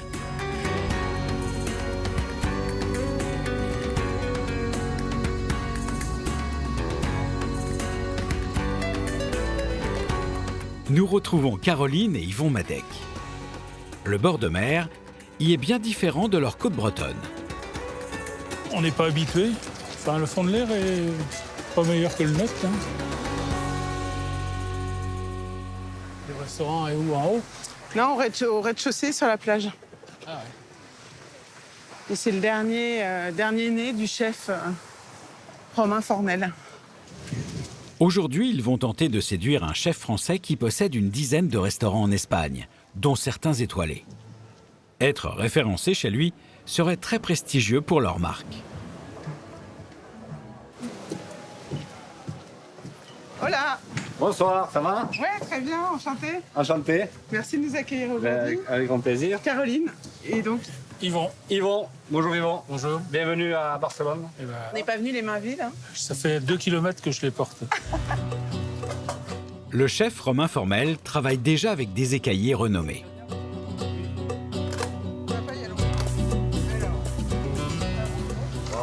Alors c'est un petit échantillon, j'ai amené un petit peu de tout. Alors son jugement est intransigeant. Là, vous les ouvrez par là? Ah ouais, aussi, hein.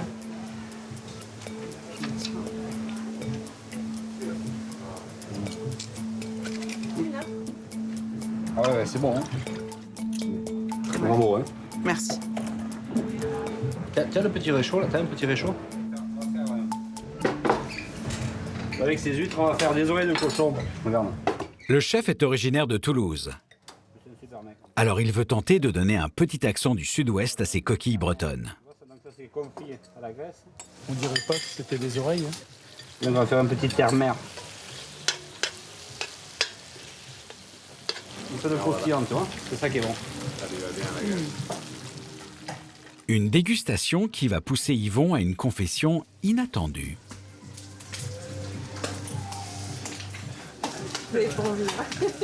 Non, mais il faut que je la détache d'abord. C'est pas bon? Ah si. Ah. Et vous savez, je vais vous dire un secret. Hein. Vous venez de manger? Non, je mange pas d'huîtres, moi. Ah oui, c'est bien. Mais je vais essayer. Le chef n'a pas encore dit oui à ses huîtres, alors Yvon prend sur lui.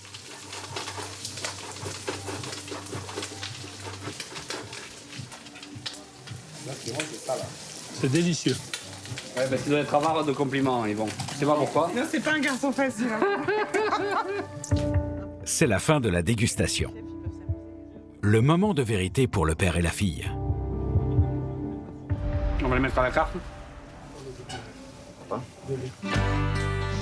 Donc si dans quelques semaines les huîtres arrivent là régulièrement, on sera ravis et on sera obligé de venir vérifier en vacances dans les mois qui viennent. Merci de cet accueil et puis de la confiance future. On fera en sorte. Il faut venir. Hein. Les Plates et les Creuses de Pratarkoum ont encore réussi à se faire une place sur une table prestigieuse de la capitale catalane.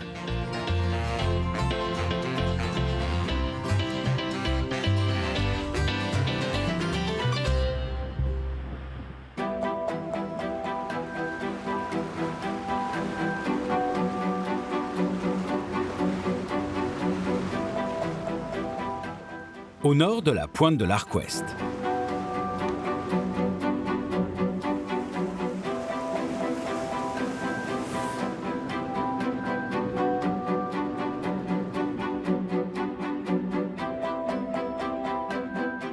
Dans la cour de la citadelle des verreries de Bréhat, ce n'est pas le son des outils des maîtres verriers qui résonne. C'est pas gagné, hein. Ces petits moments de détente, ouais, c'est vraiment important. Ouais. Ouais, ça fait du bien. Et puis dans un contexte de travail, de pas travailler aussi, c'est bien, de temps en temps. Un moment de détente mérité. Grâce au faitout, les anneaux de verre du lustre sont enfin fabriqués. Mais la partie n'est pas encore gagnée. Il reste une étape cruciale. C'est Raphaël, l'employé le plus ancien de la verrerie, qui va s'en charger. C'est ce qu'on appelle le travail à froid.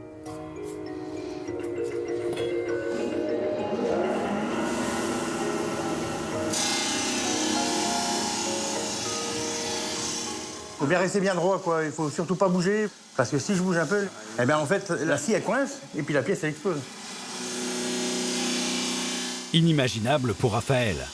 Ces pièces doivent partir dans 2 jours à Saint-Émilion.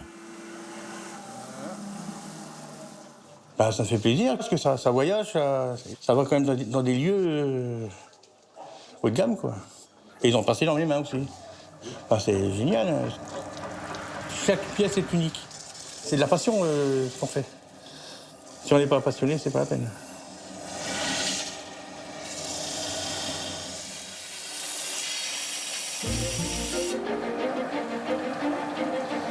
Là, il faut qu'on ait un beau plat. Pour les anneaux de verre, un voyage de 500 km commence. Direction la Gironde.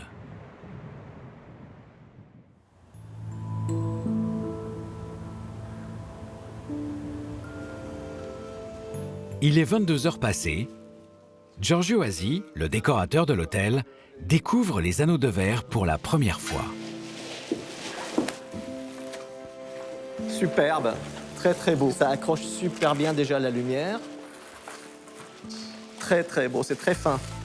C'est exactement ce que j'ai imaginé et c'est que quelqu'un l'a réalisé avec beaucoup d'amour, je dirais. Gérard Perse, le propriétaire, a tenu à assister à l'opération. Et n'oubliez pas de me renvoyer mon mari. Ah oui, je suis curieux. Ça fait 5 mois qu'on y pense, qu'on travaille dessus. Alors vous pensez que je peux pas arrêter une seconde? Je suis impatient. Je suis impatient de voir. Alors tu me dis, Giorgio? On tourne, on tourne, on tourne. Oui, tourne. Non, attends. Là, c'est la partie la plus fine. Il faut jouer aussi avec ça. Il faut que je le mette sur sa partie la plus épaisse. Pour le moment, t'inquiète pas. Encore juste un petit peu. Bah si, je m'inquiète parce que... Ah, juste un petit peu. Voilà, c'est bon. Oui, je vais l'inverser. C'est tout. Pose-les comme tu le ressens. Il faut installer en équilibre une vingtaine d'anneaux. Mais plus serré. Serre un peu. Voilà, ça c'est bien. Et les répartir selon leur taille et l'inspiration de Giorgio. S'il vous plaît.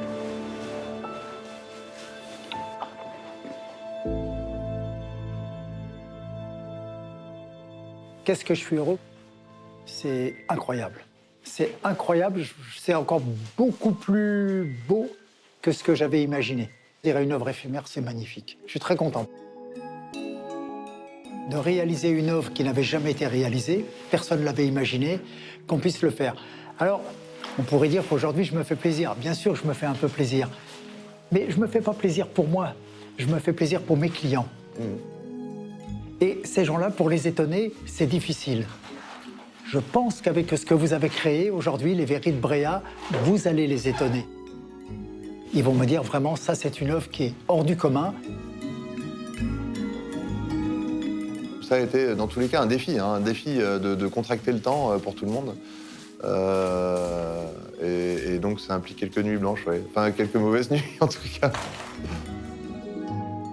Grâce à une conjugaison de passions et de talents, un entrepreneur, un décorateur et un artisan, La riche clientèle internationale qui séjournera à l'hôtel de Pavie saura désormais qu'il existe une verrerie d'exception sur une petite île de Bretagne appelée Bréa.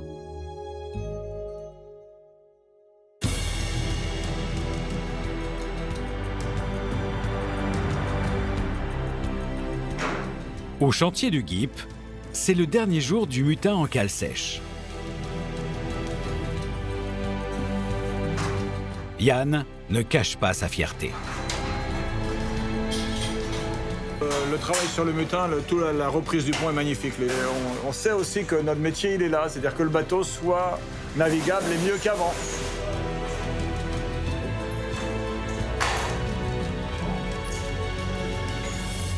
La mise à l'eau, c'est demain. On était vraiment stressé un peu sur le timing parce qu'on pouvait vraiment pas déraper. Il y a quand même les marins qui reprennent un peu leur bateau. Nous, on va commencer à s'effacer un petit peu. C'est pour ça qu'on était vraiment à la bourre. Le but, c'est quand même avant la mise à l'eau, d'avoir fait le maximum de travail pour moins gêner le réarmement du bateau. Les militaires sont venus prêter main forte aux charpentiers pour les derniers préparatifs.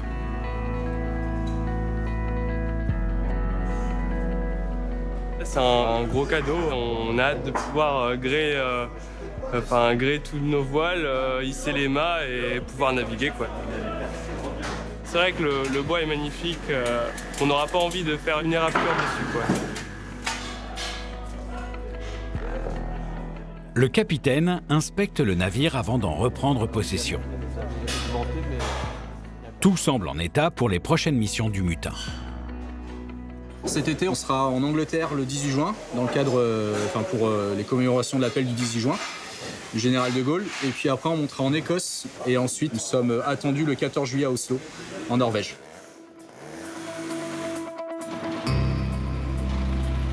« 4 heures du matin. On fait gaffe quand même. Sur le quai, Yann supervise cette manœuvre délicate. C'est une opération très dangereuse parce que si on rate une manœuvre, si on largue un cric, le bateau peut tomber quand même. Le bateau peut tomber, on peut casser le bateau, on peut tuer des hommes. Enfin, c'est quelque chose qui est vraiment complexe. Faire tomber un bateau, c'est le pire cauchemar pour tout charpentier de marine.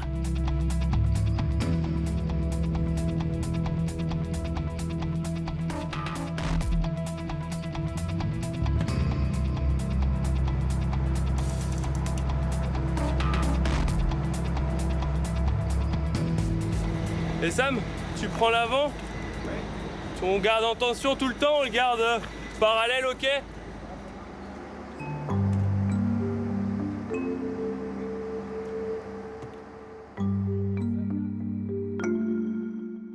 Mettre un navire à l'eau, c'est comme une seconde naissance. Yann va enfin voir si, avec son équipe, ils ont bien travaillé.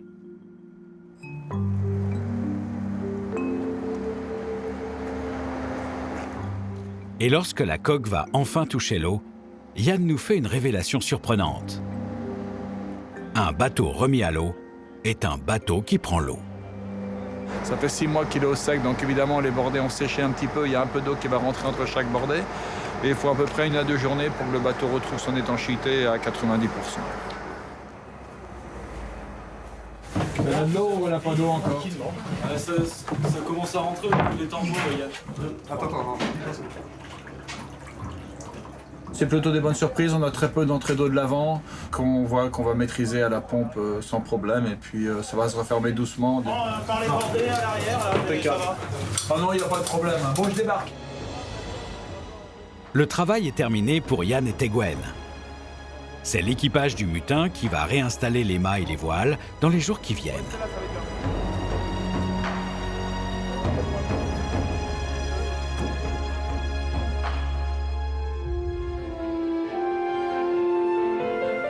Quelque temps plus tard, dans la baie de Saint-Malo.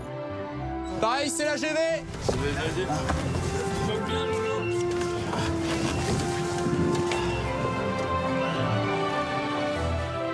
Le mutin repart en mission.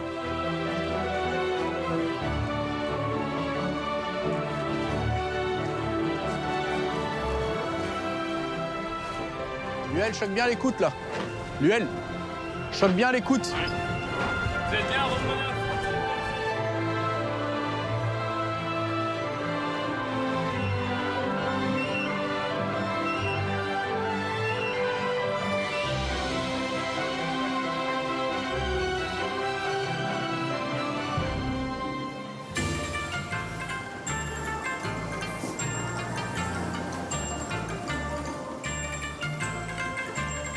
Au Japon.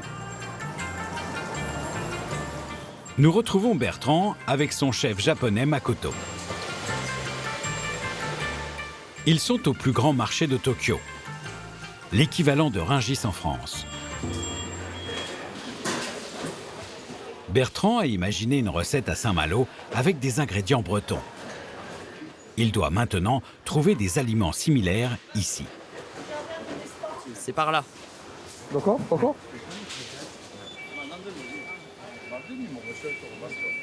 Après une demi-heure d'errance, il trouve un producteur qui vend des artichauts locaux. Ah, ce qui chante, ces artichauts.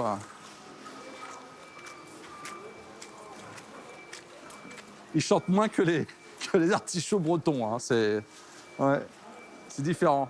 Mais ils sont beaucoup plus petits d'ailleurs. Hein. Ça ressemble un petit peu aux artichauts espagnols. Doko ga yume na tokoro doko desu? Yokosuka? Ah,そうですか. Shikai desu ne. Alors l'artichaut au Japon, c'est vraiment un légume qu'ils connaissent très peu parce qu'ils n'ont pas l'habitude de l'utiliser dans leur cuisine. Donc l'artichaut est connu plutôt comme une fleur au Japon et non pas comme un légume. Alors au Japon, c'est très cher, c'est rare et cher, ouais. Alors ça par exemple, ça coûte 7 €, l'artichaut. Un artichaut. Donc on va vraiment proposer une galette de luxe, enfin un produit cher. Pour cette caisse d'artichauts, il faut compter 180 €. À présent, direction les cuisines de son restaurant pour commencer la préparation de sa nouvelle galette.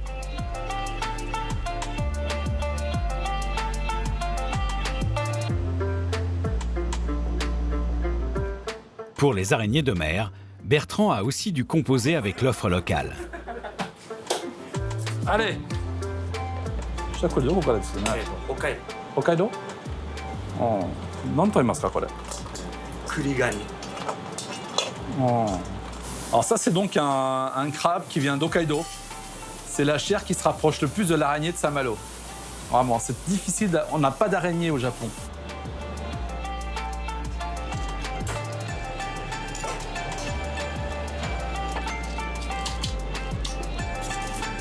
Pour la sauce, le Breton a aussi dû revoir sa copie. Dans la recette originale en Bretagne, il y avait de la mayonnaise. Mais ici au Japon, on va utiliser la béchamel. Parce qu'au Japon, ils associent beaucoup la béchamel au crabe. À la fois, on va les surprendre avec cette association artichaut, crabe, la béchamel qui va faire le liant. Mais on ne veut pas les choquer non plus.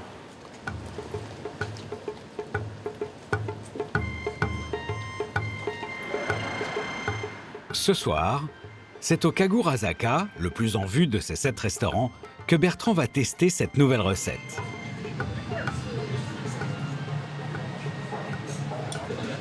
Au Japon, les galettes bretonnes sont un mets de luxe.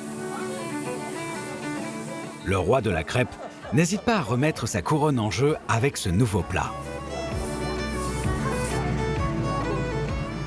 Un tout petit peu de gruyère, faut pas trop, hein, ça sert à rien.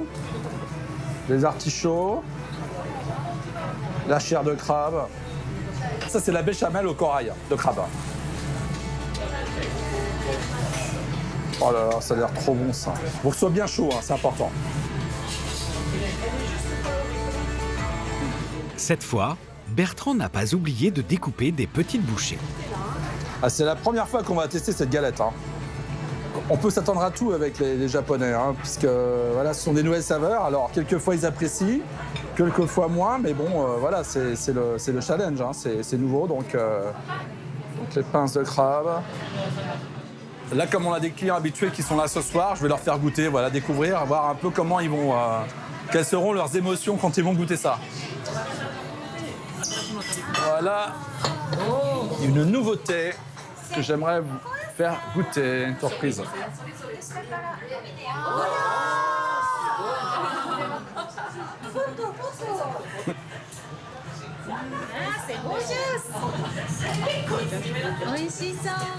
Bonne dégustation.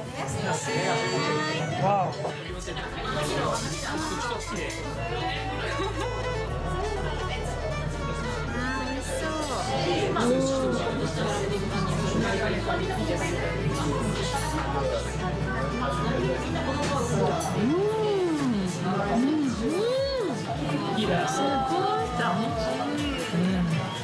J'adore.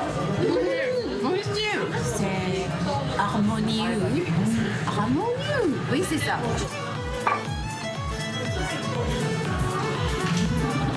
C'est un goût de Bretagne. C'est la Bretagne. Ah oui, c'est ça.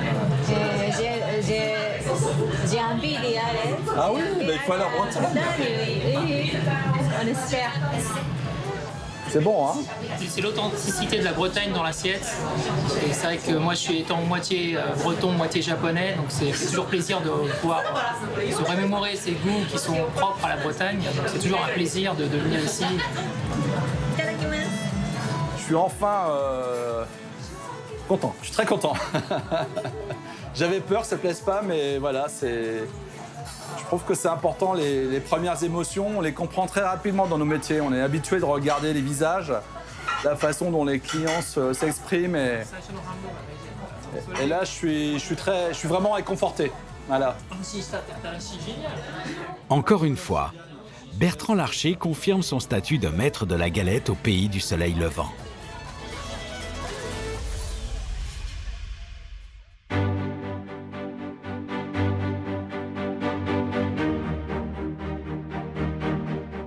Aux premières lueurs de l'aube,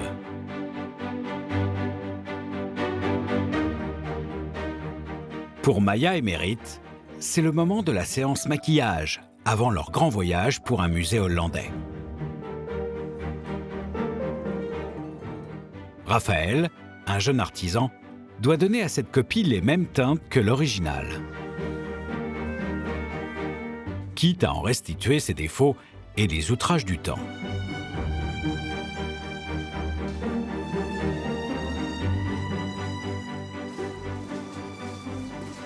Raphaël, ça se passe bien? Ben oui, je pense que là j'ai fini au niveau du décor. Je sais pas ce que t'en penses. Tu veux regarder? Peut-être en mettre un petit peu plus ici, là. Juste sur le. On voit que ça descend.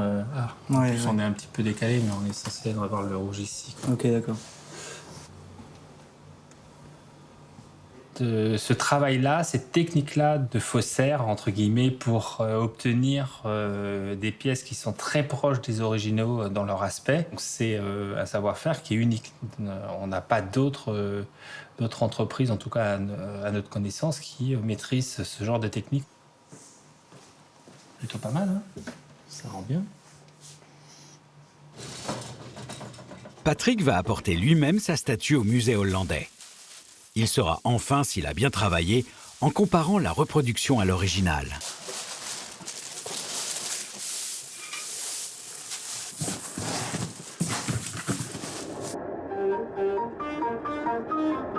Dans 400 mètres, continuez tout droit.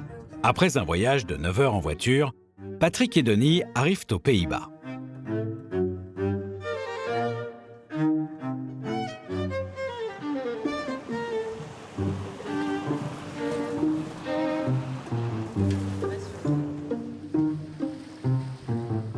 Leiden est une petite commune réputée pour être une ville de culture. Le peintre Rembrandt y est né et elle abrite la plus ancienne université du pays.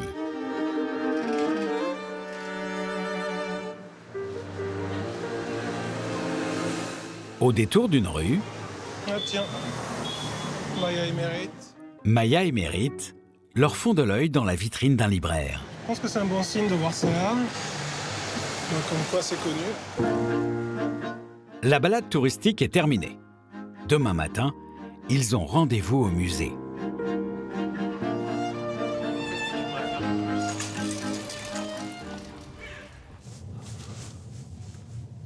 Tiens, le musée est à gauche. Ça y est, on y est.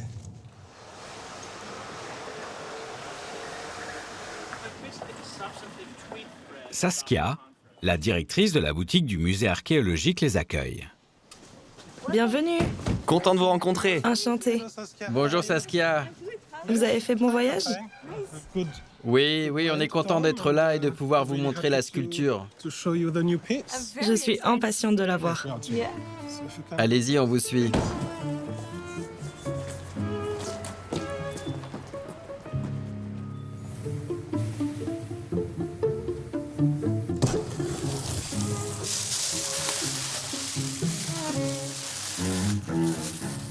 C'est magnifique.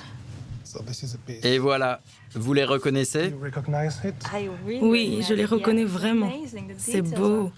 Les détails sont incroyables. C'est vraiment très beau. C'est magnifique. Merci beaucoup. On a vraiment adoré travailler dessus. Je suis très surprise de voir à quel point les détails sont précis. La statue originale a beaucoup de détails, donc les répliquer à ce point, c'est vraiment dingue. Merci d'avoir relevé ce challenge et de l'avoir si bien réussi. Mais nos Bretons ont encore un test à passer. Saskia veut comparer la copie à l'original.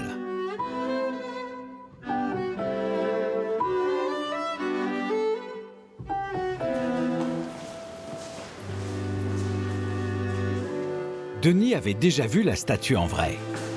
Vraiment super. Waouh. C'est fabuleuse. Pour Patrick, c'est la première fois qu'il se retrouve face à Maya émérite. On va voir là, maintenant ce qu'on a fait.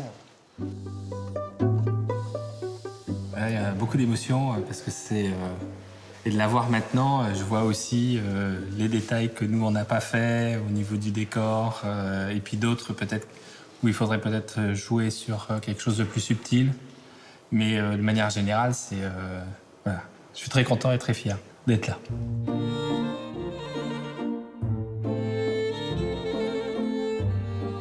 Le jour même, la statue est proposée à la vente dans la boutique du musée.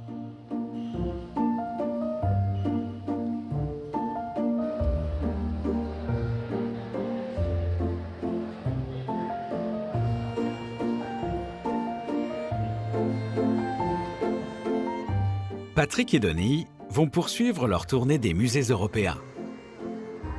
Demain, ils ont rendez-vous en Allemagne pour continuer de faire rayonner le savoir-faire de leurs artisans de Bazouges-la-Pérouse. Patrick et Denis en Ille-et-Vilaine, Caroline à Pratarkoum, Stéphane sur l'île de Bréa, Yann et Teguen à Brest, ou Bertrand à Saint-Malo et Tokyo. Tous possèdent un savoir-faire unique, un patrimoine vivant qu'ils exportent avec toujours dans le cœur la même envie de faire rayonner la Bretagne à travers le monde.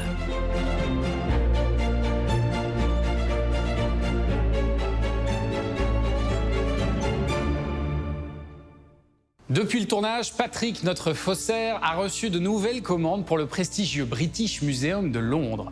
L'Arabie Saoudite l'a aussi contacté pour son futur musée sur le site archéologique d'Aloula. Pour Stéphane, des verreries de Bréa, son pari à l'international est en passe d'être réussi. Il produit en ce moment des pièces pour un hôtel de luxe au Liban et travaille aussi pour la tour Mohamed VI au Maroc, la plus haute tour d'Afrique. Enfin, les charpentiers de Marine, Yann et Teguen, ont eux été appelés à Andelette, à la rescousse de l'Hermione, une réplique à l'identique de la célèbre frégate de Lafayette. Elle est menacée par un champignon et depuis des mois, les Brestois sont à son chevet. Merci à tous d'avoir suivi les aventures de ces ambassadeurs du savoir-faire français et on se retrouve très bientôt avec une nouvelle région à l'honneur. Bonne soirée sur France 3.